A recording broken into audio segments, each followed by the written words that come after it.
नमस्कार, मैं हूं अंकित और आप देख रहे हैं बिहार की बात। आज बिहार की बात में बात करेंगे राज बल्लभ यादव, पूर्व आरजेडी नेता, और अभी ये चर्चा है कि एनडीए से उनकी करीबी है। तो उन्होंने एक बयान दिया है, तेजस्वी यादव की पत्नी पर अपशब्द बोला है। उन्होंने कहा है जर्सी गाय। जर्सी गाय का संबंध एनडीए के कुछ नेताओं से भी बताया जा रहा है, जो आरोप हैं, आरजेडी के अपने आरोप हैं। इस पर भी बात करेंगे। इसके साथ ही बात करेंगे कि राजबल्लभ यादव की पॉलिटिक्स क्या है, गया और नवादा के क्षेत्र में इसका प्रभाव कितना पड़ेगा और उनके इस अपशब्द का कितना असर पड़ेगा वहां की राजनीति पर। पहले कुछ बयान सुन लेते हैं, उसके बाद पूरे उधर की पॉलिटिक्स पर हम बात करेंगे। हरियाणा पंजाब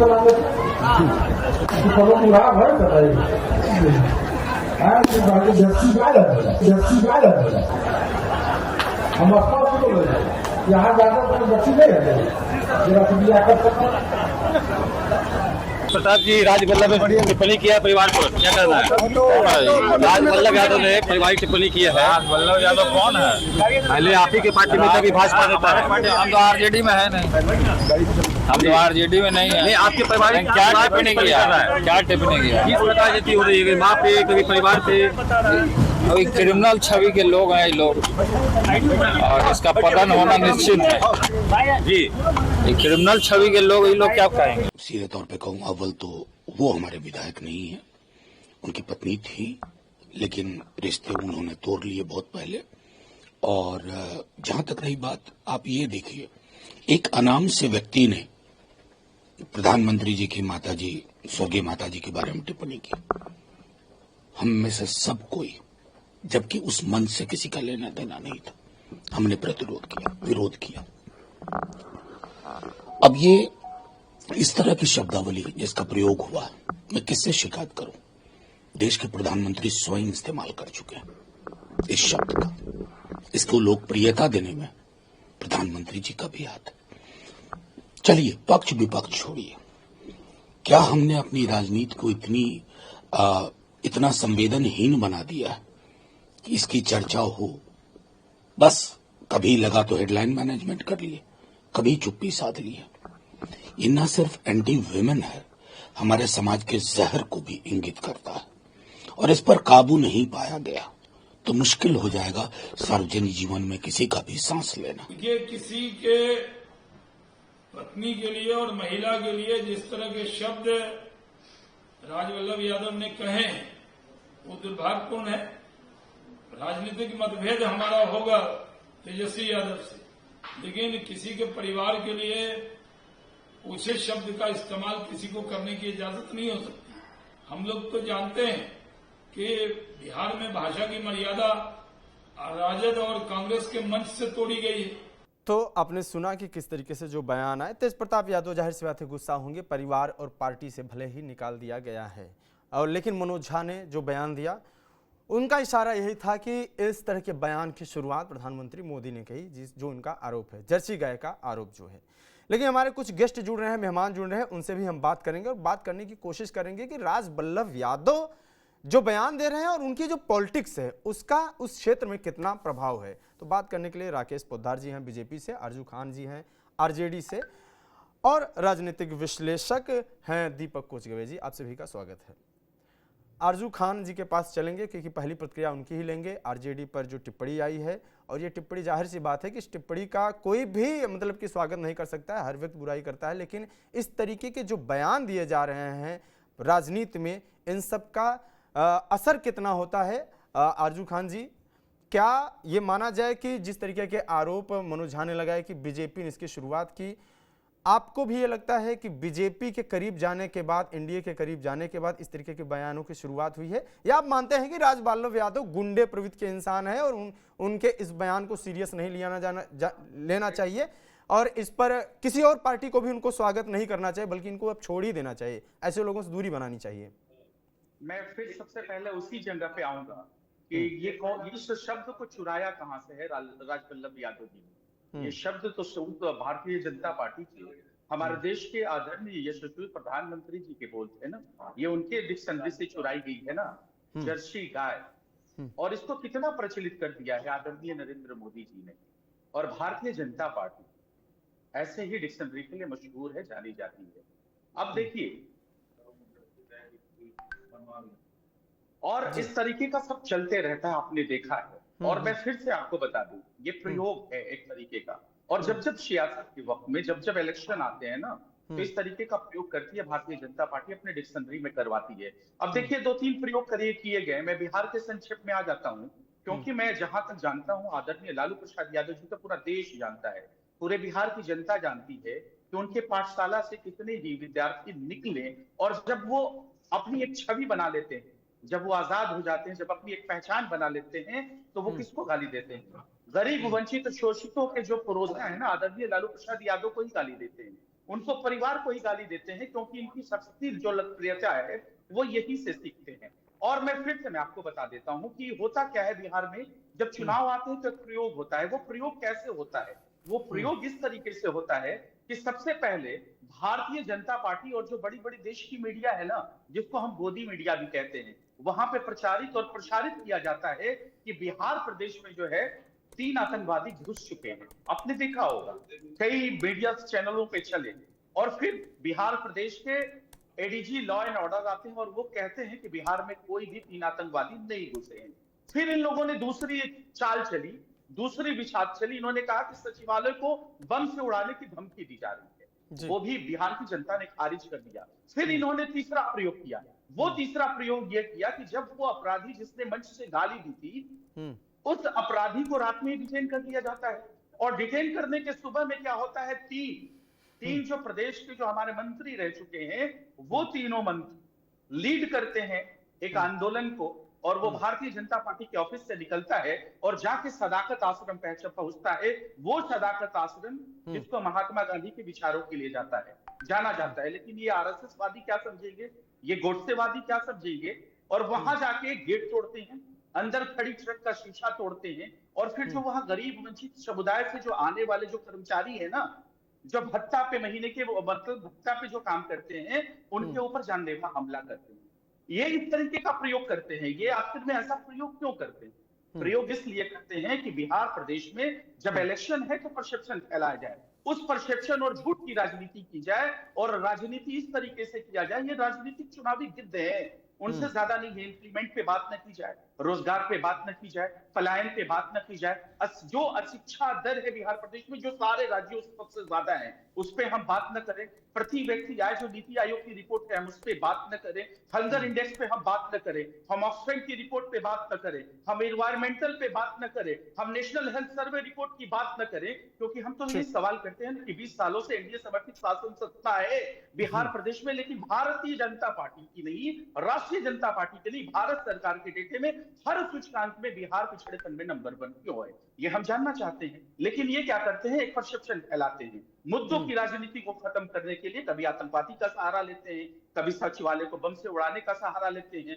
कहते हैं कि हम आदरणीय गांधी जी के पदचिन्हों पे चलते हैं, और मैं बीजेपी प्रवक्ता जी के पास चलूंगा। आरएसएस के गोडसे को भी महिमंडन करते हैं या गांधी जी को गोली मारते हैं। इस तरीके की इनकी विचारधारा है, तो ये करते रहेंगे। और ये गाली, ये जो शब्दकोश है ना, मैं साफ तौर पे कह रहा हूं, ये आदरणीय नरेंद्र मोदी जी के डिक्शनरी से चुराई गई है, क्योंकि ये बड़ा प्रचलित और प्रसारित हो चुका है, और भारतीय जनता पार्टी यही कर सकती है। राकेश पोद्दार जी, आप अभी अर्जुन खान ने जितनी चीजें कही, इन सब चीजों से कितना कनेक्ट करते हैं? आपकी क्या प्रतिक्रिया है? अभी तो फिलहाल राजवल्लभ यादव अभी ऑफिशियली, या उनकी पत्नी जो दिखी प्रधान पीएम मोदी के मंच पे दिखी, वो उस रैली में दिखी, तो जाहिर सी बात है कि वो उनका आना तो तय है एनडीए में।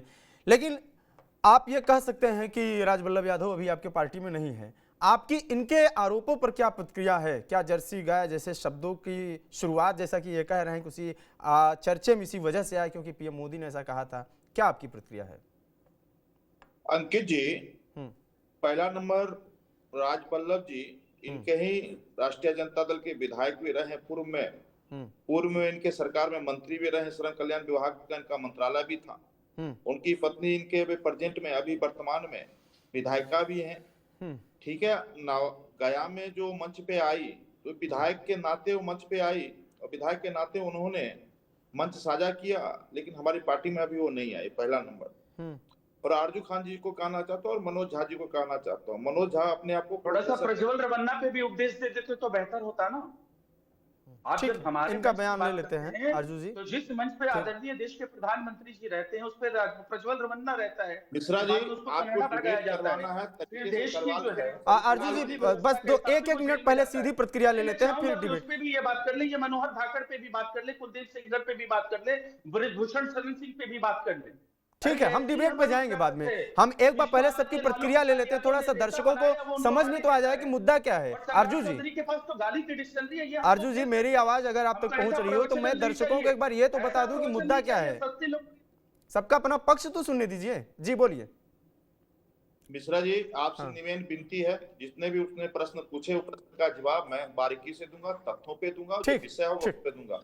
ठीक। आरजू से निवेदन है कि सुन लीजिए, अगर आप पढ़े लिखे होते, आपके प्रोफेसर मनोज झा जी पढ़े लिखे होते, यहाँ पे वरिष्ठ पत्रकार बैठे हुए हैं। 1990 से लेकर 2000 के बीच में जर्सी गाय शब्द आया था। किसने लाया? मुलायम सिंह यादव जी, जो अखिलेश यादव जी के पिताश्री हैं। और आपसे निवेदन है कि अपने पीसीआर टीम से कहिए कि 1990 से लेकर 2000 के बीच का मुलायम सिंह जी का जर्सी गाय पे कितने बार उन्होंने प्रश्न उठाया, उस सवाल को आप जनता को बताने का काम करिए। पहला।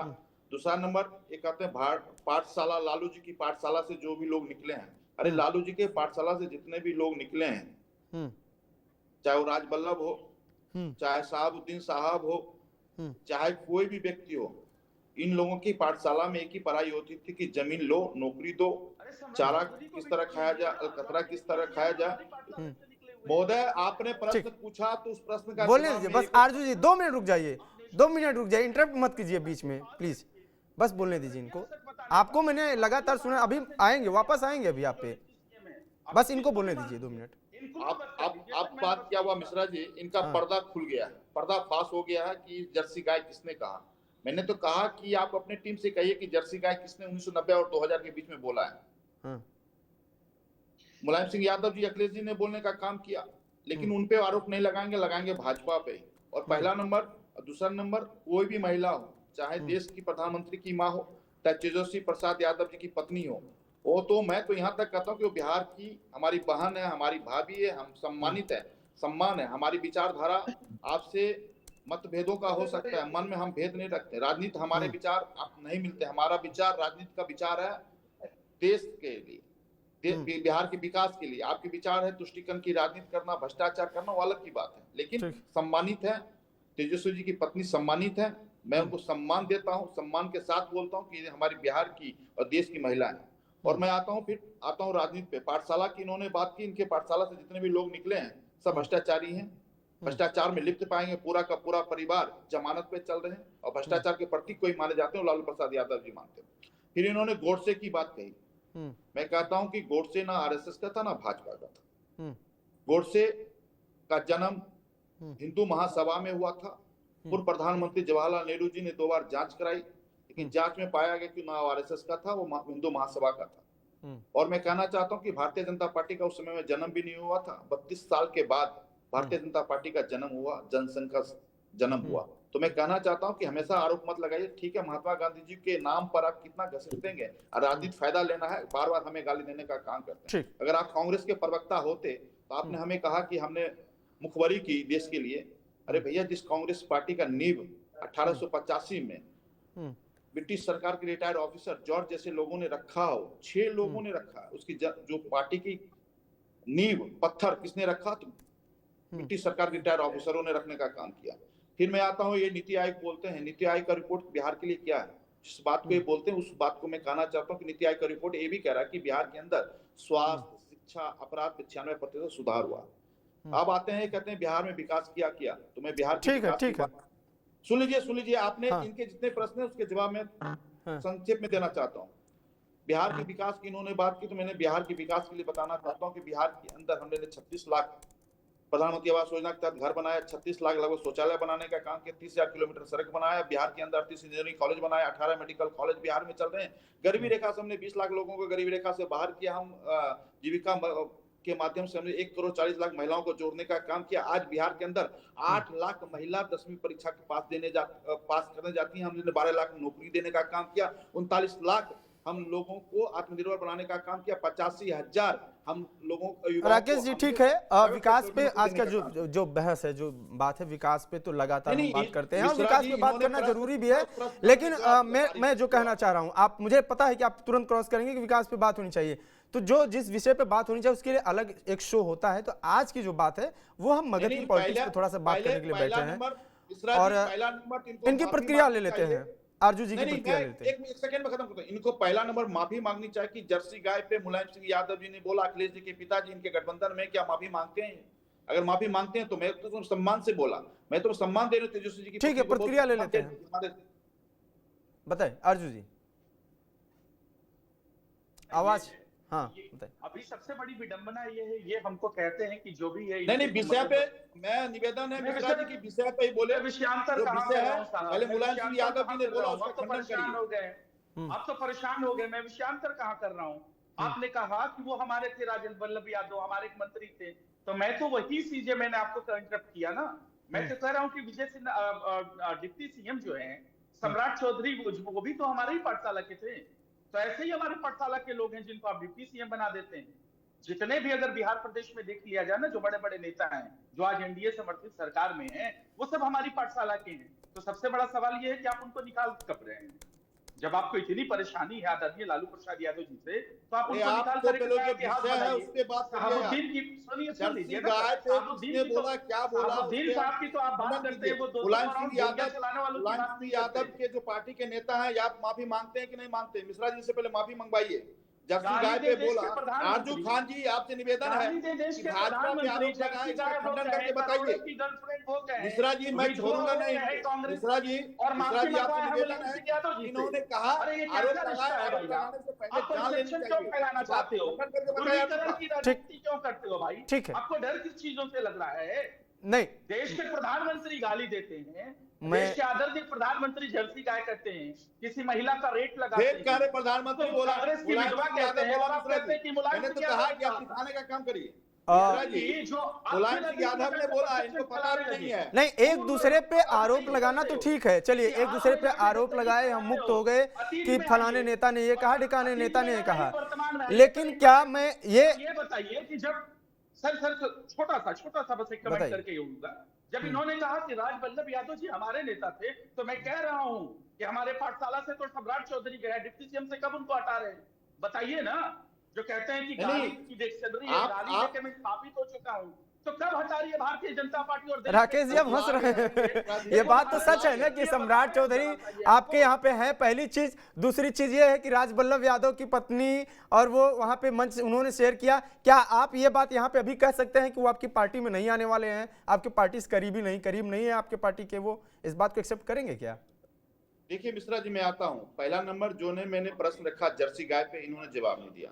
आप आते हैं सम्राट चौधरी की, इन्होंने बात की, तो सम्राट चौधरी कितनी लाठियां मरवाई लालू प्रसाद यादव ने, उनको जेल भिजवाने का काम किया। और जब उनकी उम्र थी 22 साल 23 साल, तो उनको जेल भिजवाने का काम किया, उनका घर ध्वस्त किया गया, तो इनको पता ही नहीं है।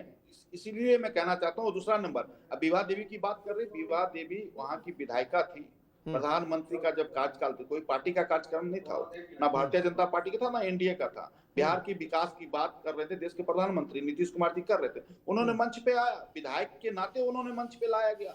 ये थोड़ी कि हमारी पार्टी में ज्वाइन किया, उसके बाद तो पार्टी में बहुत सारे लोग ज्वाइन किए, क्या हमने उसको ज्वाइन करवा लिया, चाहे हम अपने पार्टी में ले लिया? मैं तो खंडन कर रहा हूँ कि विकास के नाम पर आपने देखा होगा कि हम लोग तो क्या आप ये कह रहे हैं कि आने वाले समय में आप अपनी पार्टी में नहीं लेने वाले हैं, एनडीए में नहीं आने वाले हैं वो लोग?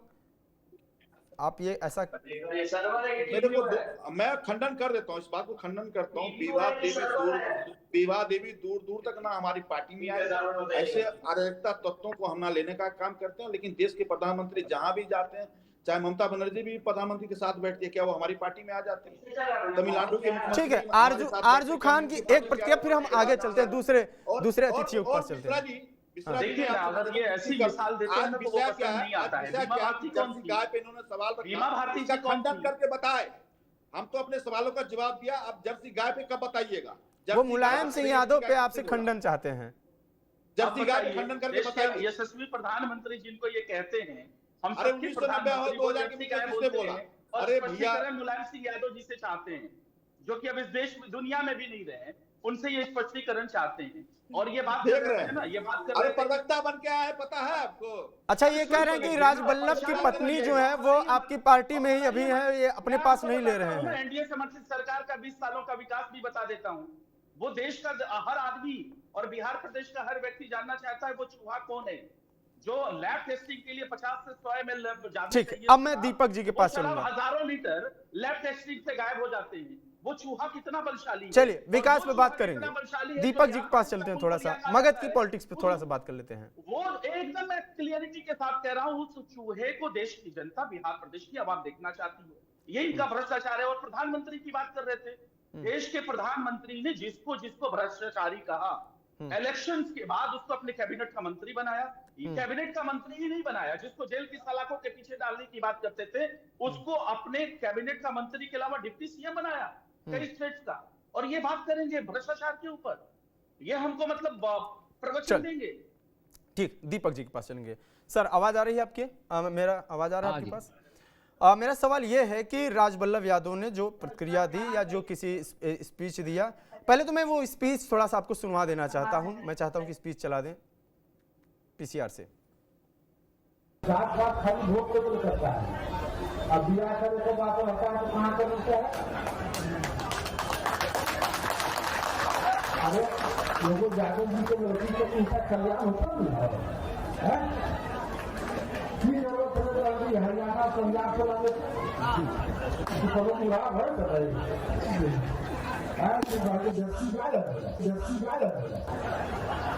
हम अफसोस को ले यहाँ जाकर तो बच्ची नहीं रहे जरा दिया कर सकते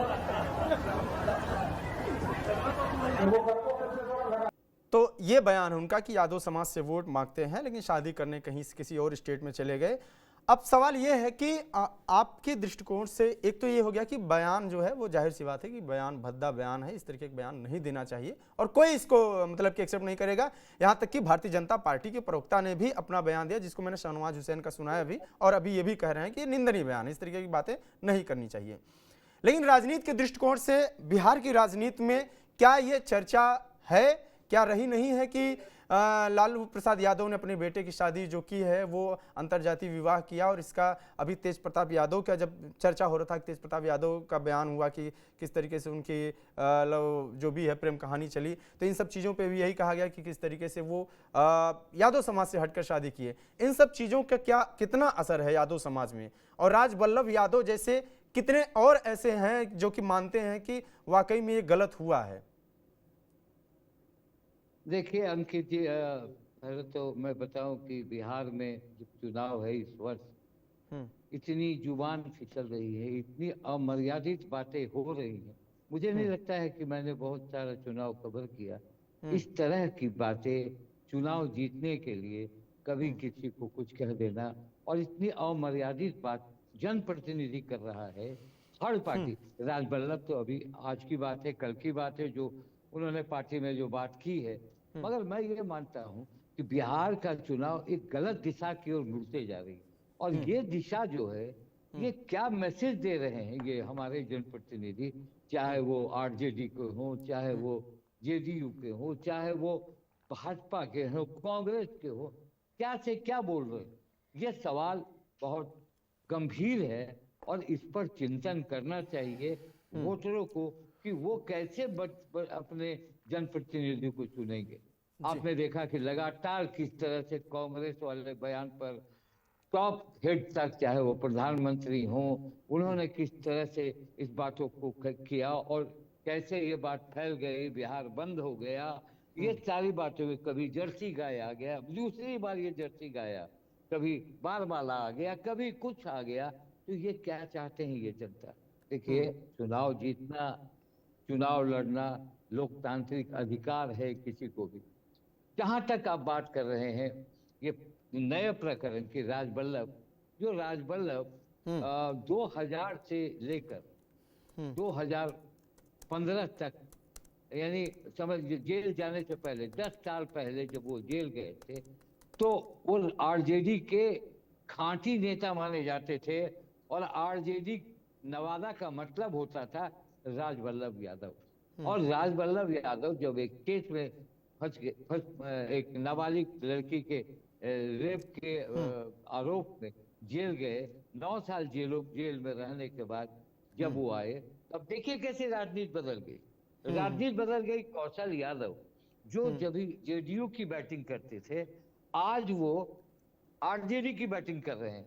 और राजवल्लभ यादव जो कि लालू प्रसाद यादव के खास लोगों में एक थे, वो अब एनडीए की बैटिंग कर रहे हैं। देखिए एनडीए की बैटिंग कर रहे हैं और उनकी पत्नी जो थी अभी विभा देवी, हाल में गया में प्रधानमंत्री के प्रोग्राम में मौजूद थी। और ये इससे साफ जाहिर होता है कि उनका जो झुकाव है वो डेफिनेटली चला गया है एनडीए की तरफ। अब एनडीए ने टिकट देगी, क्या करेगी, ये उन पर है। मगर जेल नीतीश कुमार ने उस आरोप में इन्हें जेल जाना पड़ा था। सरकार थी नीतीश कुमार जी। जहां तक ये आरोप है, जिस तरह से राष्ट्रीय यादव पर आरोप है, कोई भी तरह का ये बयान हो, सबकी निंदा मैं करता हूँ एक एज ए नागरिक, और करनी भी चाहिए। ये भी निंदनीय है। मगर क्यों कहा उन्होंने जर्सी गाय से तुलना की? उन्होंने कह दिया कि अपने समाज की लड़की में शादी नहीं करके, एक जादव लड़की का कल्याण नहीं करके ये काम किया, एक जिसने जादव लड़की से शादी किया उसे पार्टी से बाहर किया। ये तमाम बातें अब आरजेडी के लिए एक परेशानी बनी। अब नवादा जो कहा जाता है कि आरजेडी का भी एक बड़ा होल्ड है। आपको याद होगा 2015 में राजवल्लभ आरजेडी के टिकट पर उनकी पत्नी विभा देवी चुनाव जीती थी। 2020 में भी जनता दल आरजेडी की टिकट पर भी वो जीती थी। मगर सवाल ये उठता है जब तेजस्वी यादव ने इन्हें दरकिनारा किया और इन्हें टिकट के बजाय उन्होंने राजनीति एक नवादा में की कौशल यादव, जिसकी मां बहुत दिनों तक कांग्रेस की विधायक थी गोविंदपुर से, और कौशल्या देवी नाम था उनका, वो थी। तो ये कहने का मतलब है कि राजनीति में आप टिकट पाने के लिए, आप किसी को खुश करने के लिए किसी महिला का आप चीरहरण क्यों करते? और ये हर पार्टी की बात हो गई। अब तो सोचना पड़ेगा अंकित कि किस तरह से चुनाव होगा और अभी कितनी भाषाएं निकलेगी, कितने तीर चलेंगे, ये देखने वाली बात होगी। और ये देखिए बिहार की राजनीति के लिए ये ठीक नहीं है। चुनाव मेरिट पर न जीतकर चुनाव आप इस तरह से जीतना चाहते हैं कि आपने देखा कि कोई भी आदमी की जुबान सही तरीके से नहीं चल रही है। और अभी भी देखिए कितने गोले छूटेंगे, क्या होगा। मगर राजवल्लभ एक मजबूत नेता माने जाते हैं आरजेडी में, और उस समाज में जिस समाज से लालू यादव और उनकी पार्टी को भरपूर वोट मिलता है, उस समाज के लोगों में आक्रोश हुआ कि ऐसा क्यों कहा। ठीक है, वो लड़की अगर तेजस्वी ने शादी की तो उन्होंने शादी करना किसी भी जात में ये नहीं है। आपने देखा दिवंगत सुशील मोदी ने कहा शादी की थी। बहुत सारी ऐसी बातें होती हैं, मगर इसका आक्रोश होगा। और कौशल यादव भी थोड़े मजबूत हैं। अभी इसको देखना होगा कि आरजेडी इसे कैसे हैंडल करती है, क्या होता है। और राजवल्लभ यादव की पत्नी विभा देवी को क्या एनडीए लेती है कि नहीं लेती है, देती है कि नहीं। और पूर्णिमा यादव जो कौशल यादव की पत्नी है, उन्हें क्या आरजेडी चुनाव में उतारती है कि कौशल यादव 2 सीट पर लड़ते हैं। ये राजनीति एक अलग हो गई आपकी नवादा की। और मैं ये कहता हूँ कि इस तरह से जितनी भी बातें हुई हैं, इसका वोटरों पर कोई असर नहीं है। मैं आपको सही बता दूं, चाहे आप जर्सी गाय कहें, चाहे आप कांग्रेस का जो प्रधानमंत्री नरेंद्र मोदी की मां को गाली का प्रकरण हो, इससे मुझे लगता है कि बिहार के चुनाव पर बहुत कोई असर पड़ने वाला है नहीं। बिहार का चुनाव शुद्ध रूप से जाति पर होता है, और जो जाति पर भारी पड़ता है वही सिकंदर होता है। तो मेरा ये कहना है कि राजवल्लभ यादव बहुत दिनों के बाद आए और उन्होंने दीपक जी के पास चलेंगे। ठीक है सर, थैंक यू। दीपक कुचगुवे जी के पास चलेंगे कि सर, अभी आपने देखा कि पूरी जो चीज बातें आई, इन बातों में कहां से बीजेपी आती है? क्या राजवल्लभ यादव की पत्नी का उस मंच पे बैठ जाना ये इस बात का इशारा करता है, या राजवल्लभ यादव को छोड़ देना इस बात का पर इशारा करता है, या फिर किसी के आने की संभावनाओं और चर्चों से आप इस बात पे मान जाते हैं कि अब बीजेपी की तरफ आया है तो इसलिए इस तरीके का बयान दे सकता है वो, या ये माने कि वो इसी प्रवृत्ति के इंसान है और उनके बयान देने में कोई बहुत बड़ी बात नहीं है, वो इस तरीके की प्रवृत्ति उनकी रही है जो कि आरजेडी में रहते हुए रही है? संतोष जी, संतोष सर, आपसे ये सवाल है। देखिए, नवादा की राजनीति राजवल्लभ यादव के इर्द गिर्द घूमते रही है और नीतीश कुमार काफी दिनों से प्रयास करते रहे हैं कि राजवल्लभ यादव आ जाएं, उनकी पार्टी में आ जाएं। काफी प्रयास किया गया है उनको, लेकिन राजवल्लभ यादव का लगाव लालू प्रसाद से था और वो आरजेडी से जुड़े रहे। नीतीश कुमार के लाख करने के बाद जनता दल के नेताओं ने काफी प्रयास किया, लेकिन वो हिले नहीं। उनके यहाँ कितनी बार छापा भी पड़ा, लेकिन वो टस से मस नहीं हुए। यहाँ तक कि वो जेल भी गए। यहाँ तक कि आपको जो ये नाबालिग से रेप का मामला में है, वो भी एक बाद में अब साबित हुई कि वो भी एक साजिश थी और उन्हें कोर्ट से बाइज्जत बरी किया गया। उन्हें भी उस मामले में भी एक साजिश के तहत फंसाया गया, लेकिन वो बाइज्जत बरी हो गए। और अब राजवल्लभ यादव पर कोई केस मुकदमा नहीं है, वो निर्दोष है, इसलिए उन पर अब कुछ भी कहना गलत होगा। जैसे आम आदमी है, कोई भी विधायक है, पूर्व विधायक है, पूर्व मंत्री है, तो अब एक सम्मानित सदस्य है, इसलिए उन पर अब कोई भी आरोप लगाना गलत होगा। और जहां तक प्रधानमंत्री की मंच पर बात है कि प्रधानमंत्री के मंच पर विभा देवी का आना, कोई भी नेता प्रधानमंत्री के कार्यक्रम में, विधायक हो, सांसद हो, बगैर प्रधानमंत्री के अनुमति के बगैर पार्टी के अनुमति के बगैर कोई भी व्यक्ति मंच पर नहीं आ सकता है। और वो आना एक संकेत है कि वो एनडीए से चुनाव लड़ेंगे, एनडीए से चुनाव लड़ेंगी। और अभी जो राजवल्लभ यादव जी ने जो बातें कही तेजस्वी यादव के प्रति, तो जब तक लालू प्रसाद की पार्टी में चलती थी, लालू प्रसाद सर्वे सर्वा थे, तो आप जानते हैं हर बार राजवल्लभ यादव, जबकि वो जेल गए, उसके बावजूद उनकी पत्नी को आरजेडी से टिकट मिला और वो चुनाव भी जीते। और इसी कारण से जब राजवल्लभ यादव नहीं माने तो जनता दल ने कौशल यादव को खड़ा किया और कौशल यादव वर्सेस राजवल्लभ यादव वहां नवादा की राजनीति में चलते रहता है। और जब ये जेल में थे तो पिछले चुनाव से ये मामला पड़ा। तेजस्वी यादव की जब पार्टी में चलने लगी तो राजवल्लभ यादव के भाई विनोद यादव को टिकट का आश्वासन मिला था, तेजस्वी यादव ने दिया था, लेकिन लास्ट समय में उन्हें टिकट नहीं दिया गया। तो उन्होंने बगावती तेवर अपनाकर चुनाव लड़ा, जिसके कारण आरजेडी की वहां हार हुई। यही नहीं, विधान परिषद का चुनाव हुआ था। विधान परिषद चुनाव में भी राजवल्लभ यादव के भतीजे को टिकट नहीं दिया गया। कृष्णा यादव एमएलए हुआ करते थे, भाजपा से ही एमएलए हुआ करते थे। आप एक बात जान लीजिए, राजवल्लभ यादव के बड़े भाई कृष्णा प्रसाद भारतीय जनता पार्टी से ही एमएलए हुआ करते थे। जब लालू प्रसाद की सत्ता हुई तो 95 के आसपास, लालू प्रसाद 95 में लालू प्रसाद ने भाजपा से कई विधायकों को तोड़ करके जनता दल में मिलाया था। तो राजवल्लभ यादव का भारतीय जनता पार्टी से पुराना संबंध रहा था, पुराना लगाव रहा है। 90 के दशक में और 90 के दशक में ये भाजपा से इनका परिवार पूरा जुड़ा रहा है। और उसके बाद में वो लालू प्रसाद से जुड़े, तो भाजपा से इनका पुराना रिश्ता है। और अभी इन पर कोई केस मुकदमा नहीं है और बाइज्जत कोर्ट से बरी हो चुके हैं। इनकी पत्नी विधायक है और मुझे लगता है कि राजवल्लभ यादव चुनाव नहीं लड़ेंगे, पत्नी ही चुनाव लड़ेगी। तो इस नाते मुझे लगता है कि भाजपा प्रवक्ता है या चाहे कोई भी, लेकिन इन्हें भाजपा में जाने से कोई खेद नहीं है। भाजपा भी इन्हें टिकट दे सकती है, जनता दल भी टिकट दे सकती है, क्योंकि राजवल्लभ यादव वहां के लिए सेट है। वो अगर भाजपा से टिकट लड़ेंगे तो भाजपा की एक सीट गेन होगी, वो लड़े या विभा देवी तो एक सीट जीतेगी। तो अभी एक सीट का संघर्ष हो रहा है। तो भारतीय जनता पार्टी और एनडीए ये मौका नहीं चुकेगी कि राजवल्लभ यादव को वहां से अभी किनारे करके और वो किसी दूसरे को टिकट दे। अभी स्थिति वहां की है, राजवल्लभ यादव जब जेल से बाहर आए हैं तो उन्हें अगर वो टिकट नहीं मिलेगा, वो निर्दलीय भी वहां भी चुनाव जीतने की स्थिति में है। अभी की स्थिति है कौशल यादव हो जाए, भाजपा खड़ा कर दे, आरजेडी खड़ा कर दे, तो निर्दलीय। सर थोड़ा सा और विस्तार से अगर इस पर बात करें, थोड़ा सा समझने की कोशिश करें कि गया में जो कि सीटें हैं, जब हम देखते हैं मगध में किस तरीके से पिछले चुनाव में परफॉर्मेंस एनडीए का गड़बड़ रहा है, लेकिन गया में जब देखें किस तरीके से जीतन राम मांझी के परिवार के लोग विधायक बने, मांझी खुद सांसद हैं, कैसे प्रभाव पड़ा, तो क्या माने कि राजवल्लभ यादव का भी आना और उनके परिवार का एक सपोर्ट करना, अगर वो आते हैं तो, जैसा कि बीजेपी प्रवक्ता अभी एक्सेप्ट नहीं कर रहे हैं, इससे आरजेडी को कितना नुकसान हो सकता है? निश्चित तौर पर आरजेडी को नुकसान होगा।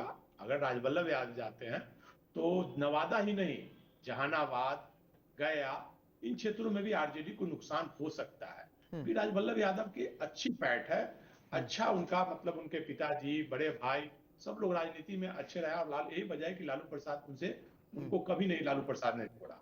और अगर वो बीजेपी या एनडीए में जाते हैं तो निश्चित तौर पर एनडीए को इसका फायदा होगा और इंडिया गठबंधन और आरजेडी को नुकसान हो सकता है उस क्षेत्र में, क्योंकि उनकी बहुत ही, क्योंकि हर क्षेत्र में उनका अपना वर्कर है। बोला जाता है उनको मगध नरेश के नाम से राजवल्लभ यादव को बोला जाता है। मगध क्षेत्र में उनकी अच्छी खासी पैठ है और उनकी राजनीति रही है मगध की राजनीति, वो पटना की राजनीति कभी नहीं की उन्होंने। जहानाबाद, नवादा, गया, इन्हीं के राजगीर, इन्हीं के इर्द गिर्द वो घूमते रहे, उनकी राजनीति रही है। लोकसभा चुनाव में वो लगातार लड़ते रहे, भले लोकसभा चुनाव में सफलता उन्हें नहीं मिली है, लेकिन विधानसभा में वो लगातार जीतते रहे, उनको सफलता मिलती रही। उनके परिवार का वर्चस्व रहा लगातार, उनकी भाभी एमएलसी रही, उनके भैया एमएलए रहे हैं, उनका भतीजा है एमएलसी, अभी वो रहे हैं, उनकी पत्नी रही है। उनके परिवार का जिला परिषद हो, प्रखंड चुनाव हो, हर क्षेत्र में उनके परिवार का कब्जा वहां पर रहा है और जीतते रहे हैं, क्योंकि लगातार वहां डेवलपमेंट, वो विधायक फंड के अलावे अपने फंड से वो काम करते रहे क्षेत्र में, लोगों से जुड़ाव उनका रहा है, डेवलपमेंट वर्क करते रहे हैं। वो अलग मामला है, जो उनकी छवि है वो अलग मामला है, लेकिन वो लगातार डेवलपमेंट वर्क करते रहे। तो निश्चित तौर पर इसका नुकसान आरजेडी को नवादा होगा।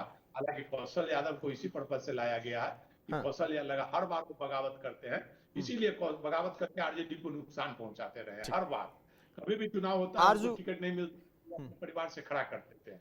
तो इसी वजह से उनको किनारे करके तेजस्वी यादव ने कौशल यादव को पार्टी में लाने का काम किया। तो कौशल यादव एक विकल्प के रूप में अच्छा फाइट दे सकते हैं। राजवल्लभ वर्सेस ये कौशल यादव नवादा की राजनीति में चलते रहा है।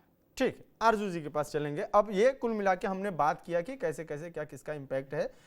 क्या आप भी ये बात मानते हैं कि राजवल्लभ का प्रभाव है, आपको नुकसान हुआ है, और आप क्यों इस बात को नहीं मानेंगे कि आपकी पार्टी से निकले हैं? अगर आपकी पार्टी में ही रहे हैं तो ऐसा तो है नहीं कि आपकी पार्टी से रहे हैं तो उनकी तब छवि अच्छी थी, अब इधर जाके खराब हो गई। आप इस बात को क्यों नहीं एक्सेप्ट कर रहे हैं कि ऐसे ही थे? सबसे पहले तो मैं आपको ये क्लियर कर दूं कि मुझे बिहार के 14 करोड़ आम आवाम में यकीन, जो 8 करोड़ 90 लाख के करीब जो वोटर है, हमको उनके ऊपर है। और एक इलेक्शन को अगर छोड़ दिया जाए तो बिहार की जनता ने हमेशा से यकीन किसके ऊपर रखा? Leader of opposition Tejashwi Prasad Yadav को हमेशा विपक्ष का नेता रहे हैं, सबसे बड़ी पार्टी रही है। तो जनता का जनादेश का हम अपमान नहीं करते हैं, जनता के जनादेश को हम शर्माते रखते हैं। हम ऐसी पार्टी की है कि 42 नंबर पार्टी जनता का जनादेश देकर की चोरी करके और मुख्यमंत्री की गद्दी पे बैठे, सबसे पहली बात। और कोई कितना भी गाली ले ले, हम अपने विजन से दूर नहीं हटेंगे। वो हमारा विजन, जिसको अभी एनडीए समर्थित सरकार हमारी विजन को छुड़ा रही है, चाहे वो आप वृद्धा पेंशन की बात कर ले, एक 200 यूनिट बिजली फ्री की बात कर ले, जिसको आनंद पानन में इन्होंने 125 यूनिट बिजली फ्री किया, आपको युवा आयोग का गठन की बात कर ले, ये सारे जो चीजें थी ना, वो leader of opposition Tejashwi Prasad Yadav की दूरदृष्टि थी, जिसको एनडीए समर्थित सरकार अभी चुरा रही है।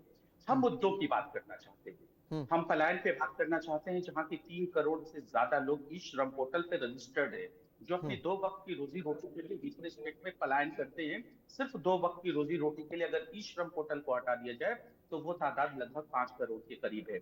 हमने बार बार ये चीज कहा कि जो नीति आयोग की जो रिपोर्ट है, वो नीति आयोग की रिपोर्ट कहती है कि 85 लाख लोगों की महीने की आमदनी 5,000 से 5,500 के बीच में है। अभी भारतीय जनता पार्टी के प्रवक्ता ने कहा ग्रोथ रेट बताया। हम कहते हैं एनडीए समर्थित शासन सत्ता में आप ग्रोथ रेट बता के कितना झूठ और भ्रम फैलाइएगा। हम आपसे सीधा सवाल करते हैं कि आप किस सूचकांक में नंबर 1 है। दूसरी बात, आप नेशनल हेल्थ सर्वे की रिपोर्ट देख लीजिए। वो नेशनल हेल्थ सर्वे की रिपोर्ट बताती है जितने भी देश में राज्य है, पहला ऐसा वाहिद राज्य है बिहार प्रदेश, जहां 63% से ज्यादा महिलाएं एनेमिक है, यानी कि उनकी थालियों में फोलिक एसिड की कमी है। तो वो चोरी कौन कर रहा है? वो चेरी सत्ता में बैठी हुई सरकार कर रही है। सबसे ज्यादा अगर बिहार प्रदेश में पूरे राज्यों में अगर अंडरवेट बच्चा पैदा होता है तो वो बिहार में होता है, तो आप इसका क्रेडिट लीजिए। हम बात करते हैं शिक्षा पे, बात करते हैं वो शिक्षा जहां हर साल 12 से 13 लाख बच्चे इंटरमीडिएट का एग्जाम देते हैं और ग्रेजुएशन करने के लिए बिहार सरकार के पास सिर्फ 6 लाख सीटें हैं। हम वो बात करते हैं कि जो 6 से 7 लाख बच्चे जो अपनी शिक्षा के लिए दूसरे राज्यों में पलायन करते हैं, ऐसा क्यों है? अगर सबसे ज्यादा बच्चा हाई स्कूल में, अगर किसी भी देश में सबसे ज्यादा अगर ड्रॉप करता है यानी पढ़ाई छोड़ता है बीच में हाई स्कूल तक जाते जाते, तो वो बिहार क्यों है? ठीक है आरजू जी, इस पे ये आपके मुद्दे सही हैं, मैं सुन लिया और दर्शक भी सुन रहे हैं, आपके मुद्दे सही हैं और इन सब मुद्दों पे बात करने के लिए भी अलग से डिबेट्स होती हैं और होती आई हैं। खुद आपके यहाँ एक नए नेता कहें जिनको आप लोग कई बार, जिनके साथ आपके प्रवक्ता बैठते भी नहीं है, अब प्रशांत किशोर खुद कहते हैं आपकी पार्टी को गुंडा पार्टी बोल देते हैं। अब आप लोग कुछ भी कहें, जब वो आरोप लगाने लगते हैं तो वो फिर आपको भी नहीं छोड़ते हैं। जब जदयू पे आरोप लगाते हैं कि उन्होंने नीतीश कुमार का आगे का कार्यकाल गड़बड़ रहा है तो ये भी कह देते हैं कि आरजेडी के समय में तो वो भी नहीं था। तो इन आरोपों पर भी तो फिर दर्शकों को ये तो समझ में आना चाहिए ना। और फिर एक सवाल और है मेरा, अगर आप जब विकास की बात करते हैं तो फिर 2015 में आपने नीतीश कुमार ने एक साथ चुनाव लड़ा, 2.5 साल आप रहे, अभी बीच में फिर से बनाया, तो रह रहा कि तो नीतीश कुमार तो दोनों के साथ रह ले रहे हैं। आप कितना भी कहें कि विकास आपने विकास नहीं कर रहे हैं नीतीश कुमार, लेकिन आप मुख्यमंत्री उन्हीं को बना रहे हैं और वही काम कर रहे हैं, फिर श्रेय उन्हीं के पास जा रहा है, निगेटिव उन्हीं के पास जा रहा है। नहीं कह रहा है, ये भारत सरकार का डेटा कह रहा है, ये राष्ट्रीय जनता दल का प्रवक्ता नहीं कह रहा है। अब भारत सरकार का डेटा झूठ बोल रहा है या भारतीय जनता पार्टी के प्रवक्ता बोल रहे हैं या जनता दल यूनाइटेड के नेता बोल रहे हैं, आप इसमें खुद आप कर लीजिए अंदाजा कि झूठा कौन, ये आखिर में बीच में कौन इतने भाई जिसको कहते हैं ना फिरकी कौन ले रहा है। हम तो नहीं कहेंगे कि भारत सरकार का डेटा झूठ बोल रहा है, ये अपने ही भारत सरकार के डेटे में अगर हर चीजों में पिछड़ेपन में नंबर 1 है तो हम क्या कर सकते हैं? हम तो यही कह सकते हैं ना कि 20 सालों से आपको बिहार की सत्ता ने, बिहार की आवाम ने आपको गद्दी पर बैठाया और आपने हर सूचकांक में पिछड़ेपन में नंबर 1 कर लिया। अब बताइए कि जिस प्रदेश में निवेश नाम पे नील बटा सन्नाटा है, हम उस पे निवेश की बात नहीं करें। जितने भी बजट होते हैं आप निवेश के नाम पे क्या कहते हैं? हम तो कहते हैं कि आप भी कहते हैं, आदरणीय नरेंद्र मोदी जी भी कहते हैं 125 लाख करोड़ का पैकेज, 56,000 करोड़ का पैकेज, 32,000 करोड़ का पैकेज, आखिर वो पैकेज जाता कहाँ है? मैं तो उसी निष्कर्ष पे आऊंगा ना कि अभी जो 2 हम लोगों ने तस्वीरें देखी, जो आप मीडिया के लोग वहां गवाह बने कि सम्राट चौधरी में और विजय सिन्हा जी में इसकी चीजों की लेके बहस हो रही थी। आखिर में यहाँ शराबबंदी है और उसके बाद भी हजारों लाख लीटर विदेशी शराब आते हैं, तो इसको पीता कौन है? जबकि खुद बिहार प्रदेश के मंत्री जी को मंत्री ये कहते हैं, उनका ये स्टेटमेंट है, तो आखिर में ये झूठ कौन बोल रहा है? भारत सरकार का डेटा या भारतीय जनता पार्टी के मंत्री? आप खुद और आपके व्यूअर्स जो है वो आकलन कर लेंगे। ये हमेशा मुद्दों से हटाना चाहते हैं, बरगलाना चाहते हैं। हम चाहते हैं शिक्षा पे बात हो, हम चाहते हैं पलायन पे बात हो, हम चाहते हैं रोजगार पे बात हो, हम चाहते हैं इंप्लीमेंट्स पे बात हो, हम चाहते हैं कि बिहारी जो मजदूर है उसको 2 वक्त की रोजी रोटी अपने प्रदेश में कैसे मिले। और ये क्या कहते हैं, गाली देते हैं जर्सी गाय, कांग्रेस की विधवा, अरे यहीं तक कि विधानसभा के अंदर गाली देते हैं। उन चीजों को विधानसभा के हटा दिया गया प्रोसीडिंग से। आप वो सब चीजें जानते हैं। देवेश चंद्र ठाकुर कौन है जो लगातार यादव और मुसलमानों को गाली देते हैं? ये बचौल जी कौन है? वो संजय साहब कौन है? और ये बात करते हैं समाजवाद की, समाजवाद का चोला ओढ़ के आप आरएसएस का कोटा लागू कर देते हैं। आरजू जी, भाई वीरेंद्र का भी बयान एक टाइम पे बहुत तेजी से वायरल था, जो जूता मार रहे थे। आरजू जी, भाई वीरेंद्र जी जो आपके विधायक हैं, जूता मारने वाला बयान अभी हाल ही में बहुत तेज वायरल हुआ था। हम ऐसे हर बातों का कंडेम करते हैं, तो ये वो भी तो कर रहे हैं जनता पार्टी की तरफ। हम भारतीय जनता पार्टी नहीं, ये तो मुलायम सिंह यादव जी से स्पष्टीकरण मांग रहे हैं, जो कि अब इस दुनिया में ही नहीं रहे। ये कह रहे हैं कि भारतीय जनता पार्टी के, शायद वो चाहते हो कि आप ये कह दें कि हाँ उन्होंने भी गलत कहा था। अरे देश, शायद वो ये चाहते हो कि आप ये कह दें कि हाँ उन्होंने भी गलत कहा था। मोदी जी के डिक्शनरी से ये जर्सी गाय उठाया गया है। और देश के प्रधानमंत्री पहले क्या कहते थे? देश की लाल किले से जो कहते थे उस चीजों को देश की आवाम मान जाती थी, 140 करोड़ जनता मान जाती थी। क्या हुआ? Make in India, skill India, develop India, बहुत हुई महंगाई की बात, अब की बात मोदी सरकार, ये सब क्या जुमले हो गए क्या? मैं छोड़ देता हूँ 15 लाख खाते में, स्विस बैंक का काला धन भी मैं छोड़ देता हूँ। हाँ, ये अलग बात है कि स्विस बैंक का फिर रिपोर्ट आ गया है ताजा, जो फिलहाल सर्वे आई है कि बहुत तेजी से बढ़े हुए हैं। ठीक, दीपक अरे जी के कब पास तक हिंदू चलेंगे। मुसलमान मंदिर दीपक सर, मस्जिद करते रहोगे? और दीपक आपको कोचगवे जी import के पास सबसे ज्यादा चलेंगे। जो है बढ़ी ठीक है है अर्जुन आपकी जी, सरकार में। ठीक है अर्जुन अरे ये जी, बीफ शायद का बीजेपी कारोबार प्रवक्ता कौन चले भी करता गए है हैं। साहब? दीपक कोचगवे जी के पास चलेंगे, थोड़ा सा पॉलिटिक्स को समझते हैं कि राजद से 3 जो अभी हाल फिलहाल में जो अभी बयान आ रहे हैं, तो जिसमें एक चर्चा है प्रहलाद यादव का। प्रहलाद यादव का नाम जो कि राजद से अलग हुए, अभी थोड़ा सा उनके नाम पे विवाद भी चल रहा है कि वो किधर जाएंगे, टिकट मिलेगा भी कि नहीं मिलेगा, बड़ा कंफ्यूजन सा है उधर। विजय सिन्हा अलग लड़े भिड़े पड़े हैं उनको लेकर, और उसके साथ ही अब ये दूसरा नाम आया राजवल्लभ यादव का। राजवल्लभ यादव को भी ये लोग अभी फिलहाल ये नहीं कह रहे हैं कि हमारे साथ हैं, लेकिन ये है कि हाँ ठीक है, इस पाले में आके बैठ चुके हैं, ये साफ साफ दिख रहा है। उसके अलावा एक रामकृपाल यादव का जब कभी बयान आता है, आज कल ही बयान आया कि इनके तेजस्वी यादव एकदम से चमचागिरी कर रहे हैं, राहुल गांधी का इस तरीके का बयान आ रहा है। मेरा सवाल ये है कि इलेक्शन आने से पहले जिस तरीके से एक लामबंदी दिख रही है, गोलबंदी दिख रही है कि यादव नेता कुछ आ रहे हैं और ऐसे बयान दे रहे हैं या बयान नहीं भी दे रहे हैं तो वो खड़े हो रहे हैं बीजेपी के पक्ष में, इन सब चीजों का, इस पॉलिटिक्स का कितना असर पड़ सकता है इस चुनाव पर? क्या MY समीकरण जो बार बार ये कहा जाता है, चर्चे में रहता है, ये कहा जाता है कि बेस वोट बैंक है, मजबूत वोट बैंक है जो हिलता नहीं है आरजेडी का, क्या इन सब चीजों का अब उतनी मान्यता नहीं रह गई है? जैसा कि प्रशांत किशोर भी कहते हैं कि जातिवाद या जात की पॉलिटिक्स अब उतनी मजबूत नहीं रही बिहार में जो पहले हुआ करती थी।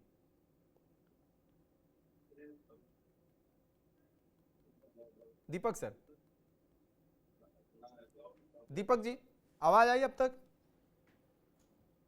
अच्छा, आप क्वेश्चन नहीं सुन पाए, शायद सवाल नहीं सुन पाए। ठीक है, मैं दोहरा रहा हूं, इस सवाल को मैं दोहरा रहा हूं। आप तक आवाज आ रही मेरी दीपक जी? शायद आवाज नहीं आ रही। संतोष जी के पास चलेंगे। संतोष सर, आपने शायद सवाल सुना होगा, ये सवाल को मैं दोहराऊं जी। मेरा सवाल यह है कि 3 नेता अभी हाल फिलहाल में चर्चे में हैं। एक प्रहलाद यादव, जिस पे विजय सिन्हा की बात चल रही थी, विजय सिन्हा ने उनको ले आया आरजेडी से, और उसके बाद फिर अभी ये बात हुई कि ललन सिंह का बयान आया। अभी ये कंफर्म नहीं हुआ है कि वो किस तरफ हैं, लेकिन इस तरफ है, ये कंफर्म है कि इस पार्टी में जाएंगे या टिकट मिलेगा बीजेपी से नहीं मिलेगा, इसमें बड़ा असमंजस है। दूसरा, ये अभी जो बयान आया इनका राजवल्लभ का, राजवल्लभ पे भी अभी क्लियर नहीं हो पा रहा है कि जदयू से लड़ेंगे या बीजेपी से लड़ेंगे या टिकट देगी एनडीए नहीं देगी, जैसा कि अभी बीजेपी प्रवक्ता ने कहा कि अभी फिलहाल वो हमारे साथ नहीं है। और तीसरा ये बयान आता है रामकृपाल यादव का, एक दिन पहले ही आया है कि तेजस्वी यादव चमचागिरी कर रहे हैं राहुल गांधी का और वो उन्हीं के पीछे चल रहे हैं। क्या हम ये माने कि जो MY समीकरण में जिसको माना जाता था कि पारंपरिक वोट है जो कहीं टस से मस नहीं होगा, क्या ये चीजें कमजोर हुई हैं हाल फिलहाल के वर्षों में, और अब यादव समाज का भी एक वोट बैंक है या एक धड़ा है जो लालू यादव से अलग हो रहा है और बीजेपी या एनडीए के साथ खड़ा हो रहा है? देखिए, प्रहलाद यादव, राजवल्लभ यादव, दोनों का चुनाव एनडीए से लड़ना आप एक प्रकार से मान लीजिए कि 90% तय है। आरजेडी से दोनों अलग हो चुके हैं, राजवल्लभ यादव भी और प्रहलाद यादव। भले जनता दल उन्हें टिकट नहीं दे, भाजपा वो सीट लेगी और प्रहलाद यादव को वहां से चुनाव लड़ना तय है, क्योंकि वो वैसे समय में प्रहलाद यादव ने सरकार बचाने का काम किया था। जब सरकार गिरने जा रही थी तो आरजेडी से पाला बदल करके इस पाले में आए थे। इसलिए ललन सिंह कुछ भी कह ले, भारतीय जनता पार्टी उन्हें टिकट देगी, वहां से लड़ेंगे। उसी प्रकार से राजवल्लभ यादव की बात है। तो राजवल्लभ यादव का भाजपा से पुराना रिश्ता है, वो भाजपा से ही इधर आए थे, राष्ट्रीय जनता दल में आए थे, तो उनका भी भाजपा से जाएंगे या जदयू से जाएंगे, लेकिन वो एनडीए से चुनाव लड़ेंगे, उनका परिवार एनडीए से चुनाव लड़ेगा। अगर नहीं होगा तो वो निर्दलीय भी चुनाव लड़ सकते हैं, उनको किसी पार्टी की जरूरत नहीं है, वो निर्दलीय भी चुनाव लड़ सकते हैं। और जहां तक यादव वोट की बात है, यादव वोटों का बिखराव की बात है, तो यादव वोट का अभी तक जो स्थिति है, 90% वोटर यादव समाज के हों, वो आरजेडी के साथ हैं। आप बिहार की राजनीति आप देखिएगा तो बिहार की राजनीति में किसी भी कास्ट का 10% वोट जो है वो किसी दूसरे पार्टी को जाता है, डेवलपमेंट के वर्क पर जाता है या कैंडिडेट के नाम पर जाता है, चाहे वो अपर कास्ट का वोट हो, दलित का वोट हो या पिछड़ी जाति का हो, सारे वोट पार्टी वाइज विभाजित है, जाति वाइज विभाजित है। आप ले लीजिए, जैसे अपर कास्ट का वोट भारतीय जनता पार्टी को जाता है तो 10% अपर कास्ट का वोट टूटता है, वो दूसरी पार्टी को चला जाता है, कहीं जदयू को गया, कहीं आरजेडी को गया, कहीं प्रशांत किशोर के गया, उससे ज्यादा विभाजित नहीं होता है। तो यादव आज भी आरजेडी के साथ इंटैक्ट है वोट। हाँ, पर्सनल लेवल पर कैंडिडेट कहीं कहीं किसी विधानसभा क्षेत्र में होते हैं तो उनके साथ वो लगाव होता है, तो कहीं 10% की जगह 20%, 30% ज्यादा वोट चले जाते हैं। तो वही वोट होता है, उससे ज्यादा वोट नहीं जाते हैं कहीं भी। जैसे राबड़ी देवी राघोपुर से चुनाव हारी थी, तो ऐसा नहीं कि यादव का पूरा वोट, राबड़ी देवी राघोपुर से तो वहां से 20 से 30% यादव का वोट टूटा, तो वहां से सतीश कुमार को वोट मिला, यादव समाज का 30% वोट, और बाकी जो भाजपा का वोट बैंक है, एनडीए का वोट बैंक है, वो जुट गया, तब वो जीते। उसी प्रकार राजवल्लभ यादव जाएंगे तो उनका वोट बैंक है 30%, 40% वोट यादव का ले लेंगे। बाकी जो एनडीए का वोट बैंक है वो उनके साथ जुड़ेगा तो वो चुनाव जीतेंगे। इसी प्रकार से प्रहलाद यादव की बात है, तो एनडीए वोट प्लस उनका 10,000 20,000 वोट वो जुट करके ही चुनाव जीतेंगे। और जहां तक रामकृपाल यादव की बात है कि उन्होंने कहा कि तेजस्वी यादव राहुल गांधी की चमचागिरी कर रहे हैं, तो इसमें काफी हद तक देखा जाए तो सच्चाई भी है। मतलब लालू प्रसाद जब तक यहाँ बिहार की राजनीति में है, कांग्रेस को वो साथ लेकर चले, लेकिन कांग्रेस को कभी लालू प्रसाद ने आगे नहीं बढ़ने दिया।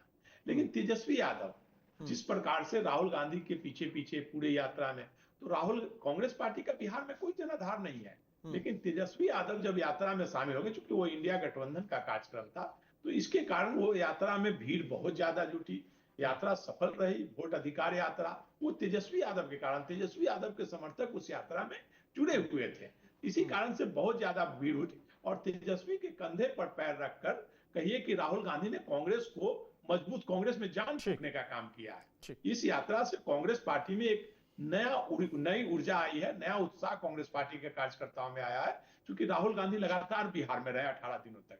तो कांग्रेस पार्टी को एक प्रकार से कहिए कि उन्होंने खड़ा करने का काम किया, कांग्रेस पार्टी को पुनर्जीवित करने का प्रयास किया है। तो ठीक सर, ठीक है, इसमें कहीं दीपक जी के पास सर अब आवाज आ रही है आपको मेरी? हाँ, ठीक, इनके सवाल, इन्होंने जो जवाब दिया उसी से कनेक्ट करते हुए मैं ये सवाल पूछ रहा हूं कि जो सवाल इनसे भी था कि जैसे 3 नेताओं को मैंने नाम गिनाया, प्रहलाद यादव, राजवल्लभ यादव, फिर रामकृपाल यादव, जिनको कभी कहा जाता था कि हनुमान कहा जाता था लालू प्रसाद यादव का। तो चलिए वो पुराने नेता हैं, वो टूटे, लेकिन हाल फिलहाल में ये दोनों नेता टूटे, या क्या मेरा जो सवाल है कि इस तरीके से यादव वोट बैंक पर क्या एक प्रहार हो रहा है, या फिर आपकी भी यही सेम प्रतिक्रिया है कि इन नेताओं के टूटने से लालू यादव को कोई नुकसान नहीं होने वाला है, या तेज प्रताप यादव जैसे अभी अलग हो गए, ऐसे छोटे छोटे नेताओं के टूटने से कितना असर पड़ सकता है पार्टी पर? देखिए, पहले तो मैं बताऊं कि तेज प्रताप यादव अलग हो गए, ये एक अलग परसेप्शन चल रहा है।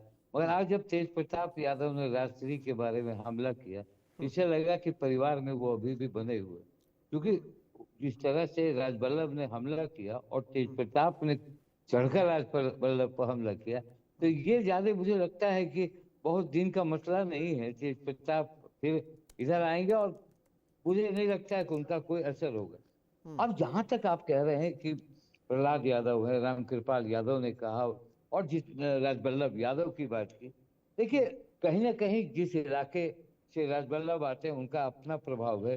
प्रहलाद यादव का हार्डकोर आरजेडी के लोग थे, रामकृपाल तो वही जिस तरह से हनुमान थे लालू प्रसाद के, वो सारे लोग, रंजन प्रसाद यादव थे, ये कुछ लोग थे। तो ये सवाल जो उठता है कि अपने अपने इलाके में इन लोगों की एक अपनी पहचान है। मगर ओवरऑल जो संतोष जी ने कहा कि यादव अभी हटने के मूड में नहीं है, मगर मुझे 2010 के चुनाव की याद दिलाने की जरूरत पड़ती है।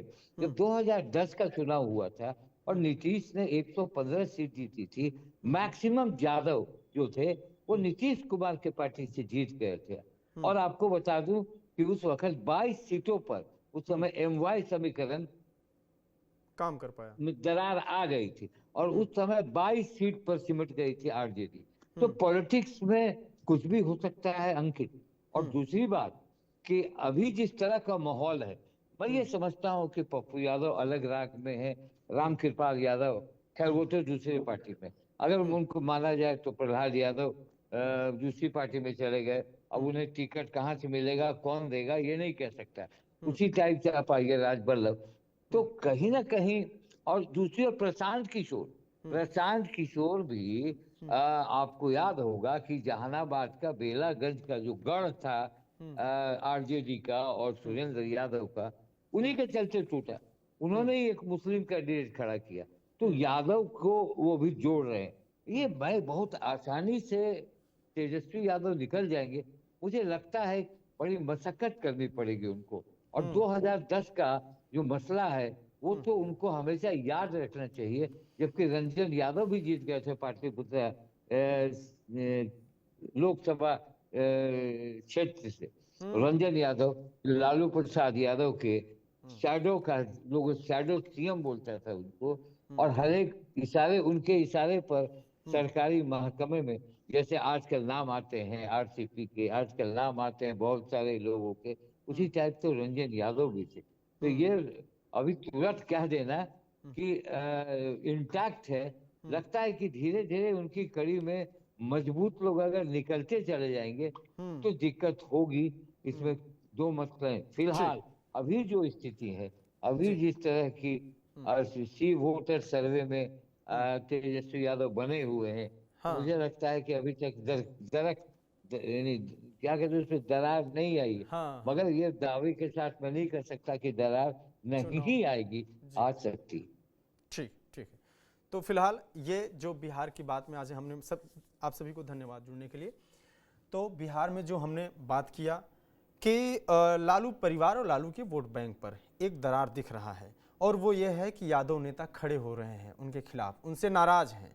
नाराज किस हद तक हैं और ये नाराजगी कितना नुकसान पहुंचा सकती है, ये तो चुनाव आने के बाद ही देखना होगा। ये बात अलग है कि राजवल्लभ यादव जिस तरीके का कमेंट किया, उस कमेंट का कोई स्वागत नहीं करता है। जाहिर सी बात है कि ऐसे कमेंट नहीं आने चाहिए, और खासतौर से ऐसी महिला पे जो पॉलिटिक्स में है ही नहीं। तेजस्वी यादव की पत्नी राजनीति में नहीं है, वो अलग है राजनीति से, उन पे बयान देना, जाहिर सी बात है ये बहुत ही छोटा बयान है और इस तरीके के बयानों से बचना चाहिए।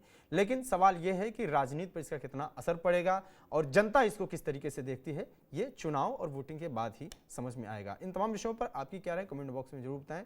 देखते रहिए बिहार की बात। नमस्कार।